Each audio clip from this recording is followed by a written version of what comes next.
अब आपका बाजीराव कह रहा है कि मराठों का झंडा अटक से कृष्णा तक फहरा देंगे, अटक से कटक तक फहरा देंगे, कुछ भी कहिए, पर वहां तक की बाउंड्री तो अटक बना रहा है ना। तो भारत की वैज्ञानिक सीमा यदि कहीं तक लगती थी उधर, तो अटक, अटक के बाद वाले को आगे हम कहते थे ये हमारा नहीं है, ये दूसरे देश शुरू हो जाते हैं, पर अटक तक तो हमारा है। अब देखिए किसी कालखंड में चार अलग अलग बात।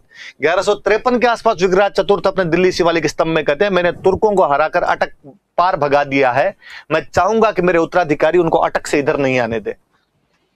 सुरजन 1569 में अकबर के साथ संधि करते हुए कहता है कि मैं अटक क्रॉस नहीं करूंगा और कुछ भी करवा लेना। बीकानेर महाराजा करण सिंह के नेतृत्व में राजस्थान के तमाम राजा औरंगजेब के खिलाफ बगावत कर अटक नदी क्रॉस करने से मना कर देते हैं। उस दिन करण सिंह को जंगलधर बादशाह की उपाधि मिली थी। अब मराठों का लड़ाकू पेशवा बाजीराव बल्लाल कहता है कि मराठों का झंडा अटक से कटक तक फहरा दिया जाएगा। अब ये तो हिस्टोरिकल फैक्ट बताए। एक गजब की बात बताऊं, पिछले लॉकडाउन के अंदर मैं जब थोड़ा फ्री बैठा था, क्लासें इतनी नहीं हुआ करती थी, वीडियो देख रहा था, एक दिन एक शोएब अख्तर का वीडियो मेरे सामने आया। शोएब अख्तर संन्यास लेने के बाद में एक पत्रकार से बात कर रहा है, एक महिला पत्रकार है, और वो शोएब अख्तर से पूछती है कि इन दिनों आप क्या कर रहे हैं। शोएब अख्तर कहता है इन दिनों मैं एक बुक पढ़ रहा हूं। किसी राइटर का नाम लेते हैं, किसी फारसी राइटर का नाम लेता है कि वो मैं बुक पढ़ रहा हूं। वो पत्रकार वापस पूछती है कि इस बुक में क्या। उसने कहा क्या बात करते हो, उस बुक के बारे में नहीं पता, उस बुक में भविष्यवाणियां है, आगे की बातें बताई हुई है और खूब पुरानी बुक है। वो पत्रकार वापस पूछते कि है क्या भविष्यवाणियां उसमें। और अकबर कहता उसमें, शोएब अख्तर कहता उसमें सब है। तो उसके अंदर यह लिखा हुआ है कि बाबर किस प्रकार हिंदुस्तान को जीत लेगा। उसके अंदर यह भी लिखा हुआ है कि शेरशाह सूरी हुमायूं को किस प्रकार भारत से बाहर निकाल देगा।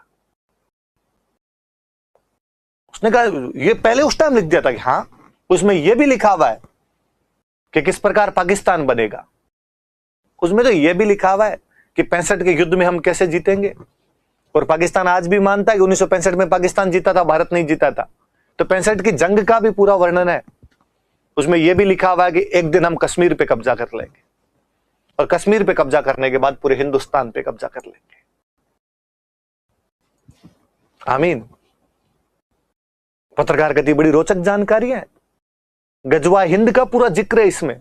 शोएब अख्तर कहता हाँ। और उसने कहा एक बड़ी और रोचक बात है, लिखा है कि जब हिंदुस्तान पे कब्जा किया जाएगा तो अटक नदी के पास 2 बार युद्ध होंगे। आप फिर बात पे ध्यान दीजिए, अटक नदी के पास 2 बार युद्ध होंगे। मतलब उनका भी कोई राइटर यही मान रहा था कि अटक के आगे हिंदुस्तान शुरू होता है, अटक के इधर हिंदुस्तान नहीं है। इसलिए मित्रों, जब तक अटक हिंदुस्तान में नहीं है, हिंदुस्तान नहीं है। जिस दिन अटक हमारा हिस्सा बन जाएगा, उस दिन वास्तव में भारत का सपना साकार होगा। तब हम विग्रहराज चतुर्थ, जंगलधर बादशाह कर्ण सिंह और मराठा पेशवा बाजीराव बल्लाल को श्रद्धांजलि दे पाएंगे कि केवल उनके सपने नहीं थे कि अटक से कटक तक भारत होगा, होना चाहिए। बिना सिंध के हिंद नहीं है। जब तक सिंध ना मिले तब तक हिंद की परिकल्पना पूरी हो ही नहीं पाती अपने आप के अंदर। तो याद रखना भाई, अटक से कटक तक का डायलॉग कौन दे के गया था मराठा पेशवाओं में से? तो उस मराठा पेशवा का नाम था बाजीराव। बाजीराव बल्लाल ये सब बातें कर रहा था। अब